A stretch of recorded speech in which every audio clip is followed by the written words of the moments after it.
Hi കൂട്ടുകാരെ, പുതിയൊരു വീഡിയോയിലേക്ക് എല്ലാവർക്കും സ്വാഗതം. അങ്ങനെ ഗൗതം ഇങ്ങനെ പൊട്ടിക്കരയുന്നത് കാണുമ്പോൾ പാറു പറയാണ്, നീ എൻ്റെ മകനാവാതിരിക്കില്ലടാ, നീ എൻ്റെ മകൻ തന്നെയാണ്. ഞാൻ നിന്നെ പ്രസവിച്ചില്ലെങ്കിലും ഞാൻ നിന്നെ മകനെ പോലെയാണ് വളർത്തിയത്. എൻ്റെ ജീവിതത്തിൽ എനിക്ക് യാമിനിയേക്കാൾ പ്രണവിനേക്കാൾ ഒക്കെ കൂടുതൽ നിന്നെയാണ് ഇഷ്ടം. എൻ്റെ മകൻ ഇങ്ങനെ കരയല്ലേ, മോന് സങ്കടപ്പെടല്ലേ, ഈ അമ്മയ്ക്ക് നീയാണ് വലുത് എന്നൊക്കെ പറഞ്ഞിട്ട് ഇങ്ങനെ കരയാനിട്ടാ. എന്നിട്ട് നീ ഒന്ന് എന്നെ അമ്മ എന്ന് വിളിക്കടാ, ഒത്തിരി തവണയായി ഞാൻ നീ അമ്മ എന്ന് വിളിക്കുന്നത് കേൾക്കാൻ ആഗ്രഹിക്കുന്നു, അതുകൊണ്ട് നീ എന്നെ അമ്മ എന്ന് വിളിക്കടാ എന്ന് ഒരുപാട് തവണ ഇങ്ങനെ പറയണേട്ടോ. അപ്പോൾ ഈ സമയം ഗൗതം ആ ഒരു വിളിക്കാൻ വേണ്ടിയിട്ട് നിധി പറയാണ്, അമ്മ എന്ന് വിളിക്ക് ഗൗതം, അമ്മ എന്ന് വിളിക്ക് എന്നിങ്ങനെ നിധിയും പറയുന്നുണ്ട് കേട്ടോ. അപ്പോൾ പുറത്താണെങ്കിലോ ഇങ്ങനെ നിർമ്മല നിന്നിട്ട് തൻ്റെ അമ്മ എന്ന് വിളിച്ചെങ്കിൽ എന്നും നിർമ്മലയും ചിന്തിക്കുന്നു കേട്ടോ. അങ്ങനെ നിർമ്മല ഇതിങ്ങനെ ചിന്തിക്കുന്ന സമയത്ത് ഗൗതം അമ്മ എന്ന് വിളിക്കാൻ അങ്ങ് ഒരുങ്ങുമ്പോഴേക്കും ഒരു കയ്യടിയുടെ ശബ്ദം കേൾക്കണം കേട്ടോ. തിരിഞ്ഞു നോക്കുമ്പോൾ കാണുന്ന കാഴ്ച ശിവാനി ആയിരിക്കട്ടെ. ആഹാ, എന്ത് നല്ല കാഴ്ച, എന്ത് രസകരമായ കാഴ്ച. ഗൗതം ഗോപിനാഥാണ് അത്ര, ഗോപിനാഥ് കിടക്കുന്ന കിടപ്പ് കണ്ടില്ലേ, വെട്ടിയിട്ട വാഴയെ പോലെയുണ്ട് എന്നൊക്കെ പറഞ്ഞിങ്ങനെ പരിഹസിച്ച് ചിരിക്കുകയാണ് കേട്ടോ. അപ്പോൾ ഇത് കേട്ട ഉടൻ തന്നെ പാറു പറയണ, ഒന്ന് നിർത്തിടി നിന്റെ ഈ പരിഹാസം, അതിന് പറ്റിയ സമയമല്ല, നീ ഒന്ന് നിർത്ത്. ശരിയാണ്, അതിന് പറ്റിയ സമയമല്ലേ, നീ ഈ വീട്ടിലെ ആളല്ലല്ലേ. അത് ഇപ്പോഴാണ് മനസ്സിലായത്. ഗൗതം എന്ന് പറയുന്നതിൻ്റെ കൂടെ ഗോപിനാഥ് ഇനി വേണ്ട, ഗൗതം മാത്രം മതി. ഈ നിൽക്കുന്ന വേലക്കാരിയുടെ മകനായിരുന്നില്ലേ നീ എന്ന് പറയുമ്പോൾ പാറു കരഞ്ഞും കൊണ്ട്, മോളെ നീ ഇങ്ങനെയൊന്നും പറയല്ലേ, നമ്മളറിഞ്ഞ രഹസ്യം മറ്റുള്ളവരെ അറിയിക്കല്ലേ, നീ ഇങ്ങനെയൊന്നും പറയല്ലേ മോളെ, നീ എന്താ ഇങ്ങനെയൊക്കെ എന്ന് പറഞ്ഞിട്ട് ശിവാനി ഇങ്ങനെ മോളെ എന്നൊക്കെ വിളിക്കാൻ കേട്ടാ. ഇപ്പം എന്നെ മോളെ വിളിക്കാൻ കഴിയുന്നു, എന്ത് നല്ല വാക്കുകൾ. അതുകൊണ്ട് ഈ സത്യം ഇനി എല്ലാവരും അറിയട്ടെ, പ്രണവ് എന്ന് പറഞ്ഞിട്ട് ഇങ്ങനെ വിളിക്കാൻ കേട്ടാ. അപ്പോൾ പ്രണവാണെങ്കിലോ വിളി കേൾക്കുന്നില്ല. അപ്പോൾ ഉടൻ തന്നെ നിധി, പ്ലീസ് ശിവാനി, ഇത് വെറുതെ മറ്റുള്ളവരിലേക്ക് എത്തിക്കണ്ട, ഇത് നമ്മൾ അറിഞ്ഞാൽ മതി. എന്ത് നല്ല പ്രവൃത്തിയാണ് നീ പറയുന്നത്, മറ്റുള്ളവർ അറിയണ്ടെന്നോ, മറ്റുള്ളവർ അറിയിക്കണ്ടെന്നോ. നിൻ്റെ കാര്യം വന്നപ്പോൾ നിനക്ക് അങ്ങനെ പറയാൻ കഴിഞ്ഞൂലേ. എന്നാൽ ഈ ശിവാനിക്ക് കിട്ടിയ തുറുപ്പിച്ചിട്ടാണിത്, ഇതൊരിക്കലും ശിവാനി അങ്ങനെ വെറുതെ വിട്ട് കളയില്ല, നീ ഞാനാരാണെന്ന് അറിയാനിരിക്കുന്നേ ഉള്ളൂ. അപ്പോഴേക്കും നിധിയും പാറും ഒക്കെ കാല് പിടിക്കുന്നുണ്ട്. ശിവാനി പ്ലീസ്, ഇതാരെ അറിയിക്കല്ലേ, ഈ സത്യം ഇവിടെ തന്നെ മറച്ചു വെക്കണം. ഗൗതം ആകെ തകർന്നിരിക്കുകയാണ്. ആ സമയം നീ സത്യങ്ങൾ ഇങ്ങനെ വിളിച്ചു പോവല്ലേ. ഇല്ല, ശിവാനി അറിയട്ടെ, വസുന്ധരാൻ്റി അറിയട്ടെ, പ്രണവ് ഈ വീട്ടിലെ മകനല്ല, ഈ വേലക്കാരിയുടെ മകനാണെന്നുള്ള സത്യം അറിയട്ടെ എന്ന് പറഞ്ഞിട്ട് പ്രണവ് ആൻറ്റി എന്ന് പറഞ്ഞ് ഉറക്കെ ഉച്ചത്തിൽ വിളിച്ചു പോവുകയാണ്. അപ്പോഴേക്കും അവരങ്ങോട്ടേക്ക് ഇറങ്ങി വരികയാണ്. എന്താ പ്രശ്നം എന്ന് ചോദിക്കുമ്പോൾ പാറവും നിധിയും ഇങ്ങനെ കാല് പിടിക്കുന്നുണ്ട്. ശിവാനി നീ ഇങ്ങനെ പറയല്ലേ എന്ന് പറയാൻ ഒരുങ്ങുന്നുണ്ട്. പക്ഷേ ശിവാനി അതിനൊന്നും വില കൊടുക്കില്ല. അപ്പോഴേക്കും വസുന്ധരയും പ്രണവും ഇവിടെ എത്തിയിരിക്കുകയാണ്. അങ്ങനെ പ്രണവ് ചോദിക്കുക, എന്താ ശിവാനി, എന്തിനാ നീ വിളിച്ചു കൂവിയത്? അപ്പോൾ വസുന്ധരയും ഉടൻ പാറു പറയുന്നത്, ഒന്നുമില്ല. പക്ഷേ ഗൗതമാണെങ്കിൽ ഇങ്ങനെ തേങ്ങി കരയുന്നുണ്ട് കേട്ടോ. ഇതേ സമയം നിർമ്മലയ്ക്കും ആകെ വിഷമമാവാണ്. പാറു പൊട്ടിക്കരയുന്നുണ്ട്, നിധിയും കരയുന്നുണ്ട്.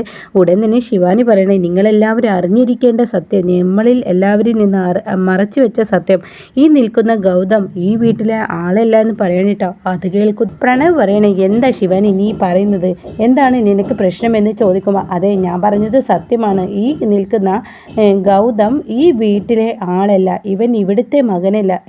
എന്താ നീ പറഞ്ഞത്? അതെ, ഇവൻ ഇവിടുത്തെ മകനല്ല എന്ന് പറയണേട്ടോ. അത് കേൾക്കുന്നതിനോട് കൂടി വസുന്ധര പറയണേ, അത് എനിക്കിത്ര ഞെട്ടലൊന്നല്ല, ഗൗതം പാറുവിൻ്റെയും ഗോപിനാഥിൻ്റെയും മകനല്ല എന്നുള്ള സത്യം എനിക്കും അറിയായിരുന്നു, ഇതിത്ര വിഷയമാക്കണ്ട എന്നിങ്ങനെ പറയുമ്പോൾ, അതല്ല ആൻറ്റി, ഈ വേലക്കാരിയുടെ മകനാണ് ഈ ഗൗതം എന്ന് പറയട്ടോ. എന്താ നീ പറഞ്ഞത്, നമ്മുടെ വീട്ടിലെ വേലക്ക് നിന്നവളുടെ മകളാണെന്നോ? അതെ, അവൾ വേലക്ക് നിന്നവരുടെ മകൾ, അവൻ വേലക്ക് നിന്നവൻ്റെ മകനാണ് എന്നൊക്കെയുള്ള ആ വാക്കുകൾ അങ്ങ് പറയുമ്പോൾ ഉടൻ തന്നെ അങ്ങ് വസുന്ധരയ്ക്ക് ഉൾക്കൊള്ളാൻ കഴിയില്ല. ഈ ഗൗതം ഈ വേലക്കാരിയുടെ മകളാണെന്നോ? അയ്യോ, നിധിക്ക് പറ്റിയ സ്റ്റാറ്റസ് ഉള്ള കുടുംബത്തിൽ നിന്നാണോ? അപ്പോൾ ഗൗതം കുടുംബത്തെയാണോ ഗൗതം എന്നൊക്കെ ഇങ്ങനെ പറഞ്ഞ് ഇങ്ങനെ സംസാരിച്ച് തുടങ്ങാൻ കേട്ടോ. അപ്പോഴേക്കും ഇങ്ങനെ ഗൗതം പൊട്ടി കരയുന്നുണ്ട്. അപ്പോൾ പാറു പറഞ്ഞു, ഇവൻ എൻ്റെ മകനാണ്, ഇവനെ ഞാൻ വളർത്തിയതാണ് എന്നൊക്കെ പറയുമ്പോൾ ശിവാനി പറയാം, വളർത്തിയതൊക്കെ നിങ്ങളായിരിക്കും, പക്ഷേ പ്രസവിച്ചിട്ടത് ഈ പറയുന്ന നിർമ്മലയല്ലേ, ഈ വീട്ടിലെ വേലക്കാരിയല്ലേ, ഒരു അടിച്ചു തുടക്കാരിയുടെ മകനാണ് ഈ നിൽക്കുന്ന ഗൗതം. ഇനി ഇവിടെ ഈ സ്വത്തിനെല്ലാം ഉടമ ഈ നിൽക്കുന്ന പ്രണവും യാമിനിയുമാണ്. പ്രണവിനുള്ള അവകാശമാണ് ഇനി മറ്റാർക്കും ഉണ്ടാവില്ല. ഇനി ആരെങ്കിലും എന്തെങ്കിലും പറഞ്ഞിട്ട് ഞങ്ങളൊരു ബിസിനസ് തുടങ്ങാൻ ഒരുങ്ങുമ്പോഴേക്കും അവകാശ കണക്കുകളൊക്കെ പറഞ്ഞല്ലോ, ഇനി അധികം വഴുകാൻ പാടില്ല. ഈ വീട്ടിൽ നിന്ന് ഇപ്പോൾ ഇറങ്ങണം ഗൗതമും നിധിയും എന്ന് പറയണേട്ടാ.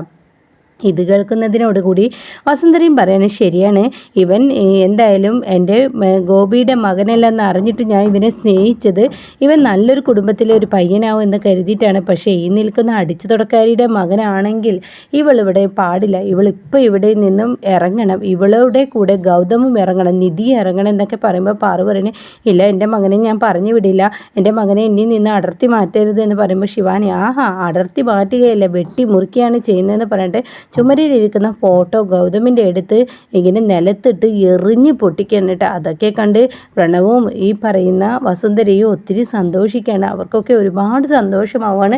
അങ്ങനെ ഗൗതം ഇങ്ങനെ പൊട്ടി പൊട്ടി കരയുന്നത് ആരും ശ്രദ്ധിക്കുന്നില്ല. അപ്പം നിധി പറയുന്നുണ്ട്, ശിവാനി നീ അടങ്ങ്, ഇപ്പോൾ ഗൗതം ആകെ സങ്കടത്തിലാണ്, ഉൾക്കൊള്ളാൻ കഴിയാത്തൊരു വാക്കാണ് പറഞ്ഞിരിക്കുന്നത്, അതുകൊണ്ട് നീ ഒന്ന് അടങ്ങ്, നമുക്ക് എന്തിനും ഒരു ശമനം ഉണ്ടാക്കാം. നീ എന്നെ അങ്ങനെ അടക്കാൻ പഠിപ്പിക്കണ്ട, എനിക്കറിയാം എന്താ ചെയ്യേണ്ടതെന്ന്. അതുകൊണ്ട് തന്നെ ഇനി എന്തായാലും ഞാൻ ഇത് വെറുതെ വിടില്ല. ഇവിടെ നിന്നും വസുന്ധരേൻ്റെയും ഞങ്ങളുടെ എല്ലാവരുടെയും തീരുമാനം ഇവിടെ നിന്ന് ഇറങ്ങണമെന്നാണ്.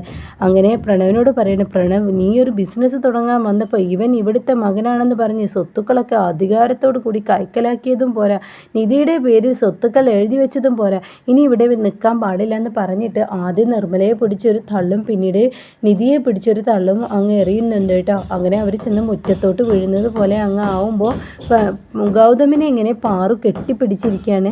അപ്പോൾ ഉടൻ തന്നെ പ്രണവ് അമ്മങ്ങ് മാറി നിന്ന് ഇയാളെ പുറത്താക്കട്ടെ എന്ന് പറഞ്ഞിട്ട് പ്രണവ് പുറത്താക്കാൻ ഒരുങ്ങുമ്പോഴേക്കും ശിവാനി മാറി നിൽക്ക് പ്രണവ്, ഞാൻ ചെയ്തു തരാമെന്ന് പറഞ്ഞിട്ട് എന്ത് ചെയ്യുന്നു, ഇങ്ങനെ പാറുവിനെ ഒരൊറ്റ ഉന്തം കേട്ടോ. എന്നിട്ട് ഗൗതമിനെ അവിടെ നിന്നും അടിച്ചു പുറത്താക്കുമ്പോൾ താൻ കണ്ട സ്വപ്നമായിരുന്നു എന്ന് പാറു മനസ്സിലാക്കുന്നു കേട്ടോ.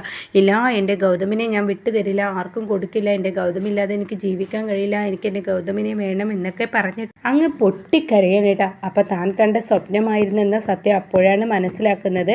അങ്ങനെ ഗൗതം നിർമ്മലയുടെ മകനാണെന്നുള്ള സത്യം ശിവാനി അറിഞ്ഞതായിട്ട് ഇങ്ങനെ സ്വപ്നം കണ്ടതാണ് കേട്ടോ. അങ്ങനെ പിന്നീട് പാറുവിന് ഇങ്ങനെ പേടിയാവാണ്. എന്നാൽ പിറ്റേ ദിവസം രാവിലെ ആവുമ്പോൾ ഇങ്ങനെ കരയുന്ന ഗൗതമിനെയാണ് കേട്ടോ കാണുന്നത്. അങ്ങനെ റൂമിലിരുന്ന് ഇങ്ങനെ ഗൗതം കരയുമ്പോൾ നിധി വന്നിട്ട് ചോദിക്കുകയാണ്, എന്താ ഗൗതം എന്തിനാ അങ്ങനെ സങ്കടപ്പെടുന്നത്, എന്നോട് പ്രണവ് കാണിക്കുന്ന ആ രീതി കാണുമ്പോൾ എൻ്റെ മനസ്സിന് എനിക്ക് താങ്ങാൻ കഴിയുന്നില്ല, പ്രണവ് എത്രത്തോളം എന്നിൽ നിന്ന് അകന്നിരിക്കുന്നു, അവൻ്റെ തെറ്റിദ്ധാരണയാണ്, ഞാൻ അവനൊരു ദോഷം വരുന്ന പ്രവൃത്തിയും ചെയ്തിട്ടില്ല, ഞാൻ ഇന്നേ വരെ പ്രണവിനും യാമിനിക്കും വേണ്ടി മാത്രം ജീവിച്ചതാണ്, എന്നിട്ട് അവൻ എന്നെ മനസ്സിലാക്കുന്നില്ലല്ലോ എന്നൊക്കെ ഇങ്ങനെ പറയുമ്പോൾ നിധി പറയാണ്, അതൊന്നും ഇങ്ങനെ ആലോചിച്ച് ഇത്ര വല്ലാതെ ടെൻഷൻ ആവാതെ, അതൊക്കെ മാറും, നാളെ പ്രണവിനൊരു മാറ്റം വരുമെന്ന് പറയുമ്പോൾ കാണാം, ഹലോ നിങ്ങൾ എന്താ ഈ പറയുന്നത്, നിങ്ങളുടെ ഇടയിലോട്ട് ഞാൻ വന്നോട്ടെ എന്ന് പറഞ്ഞിട്ട് ശിവാനി കയറി വരികയാണ്. അപ്പോൾ ഉടൻ തന്നെ നിധി എന്താണ് നിനക്ക് വേണ്ടതെന്ന് ചോദിക്കുമ്പോൾ അതെ ഒരു സന്തോഷമുള്ളൊരു കാര്യം പറയാനാണ് ഞാൻ വന്നത്, അതുകൊണ്ട് നിങ്ങൾക്ക് കുറച്ച് സ്വീറ്റ്സ് തരണമെന്ന് ഞാൻ കരുതി, ആ സ്വീറ്റ്സ് തരാനാണ് വന്നത്. ഇത് കേട്ട ഉടൻ തന്നെ നിധി എന്ത് സന്തോഷമുള്ള കാര്യമായിട്ട് നിനക്ക് സന്തോഷമോ, നിനക്ക് സന്തോഷം ഉണ്ടാക്കാൻ അറിയില്ലല്ലോ, എല്ലാവരുടെയും സങ്കടം ഉണ്ടാക്കാനല്ലേ അറിയുന്നത്. അത് കേട്ട ഉടൻ തന്നെ അങ്ങ് ശിവാനി പറയണേ, എനിക്ക് അങ്ങനെയൊക്കെ തന്നെ അറിയുള്ളൂ, എന്നാൽ ഇനി അങ്ങോട്ട് ഞങ്ങൾ വെച്ചടി ഉയരങ്ങളിലോട്ടാണ്, നിങ്ങളെപ്പോലെയൊന്നല്ല ഞങ്ങളെ എന്നൊക്കെ ഇങ്ങനെ പറയണ കേട്ടോ. അത് കേൾക്കുന്ന ഗൗതം പറയണ, നിർത്തടി, ഒന്ന് നിർത്തുന്നുണ്ടോ, മര്യാദക്ക് ഈ റൂമിൽ നിന്ന് ഇറങ്ങി പോകുമോ എന്നിങ്ങനെ പറയുമ്പോൾ ഈ മധുരം കഴിക്കുക എന്നിട്ട് ഞാൻ കാര്യം പറയാമെന്ന് പറയണേ. അപ്പോൾ ഉടൻ തന്നെ നീതി പറയണേ, ഞങ്ങൾക്ക് നിൻ്റെ മധുരം ഒന്നും വേണ്ട, നീ ഒന്ന് ഇറങ്ങി തന്നാൽ മതി, മനസ്സമാധാനത്തോടു കൂടി ഇവിടെ ഒന്ന് ഇരിക്കട്ടെ എന്നിങ്ങനെ പറയുന്നു കേട്ടോ.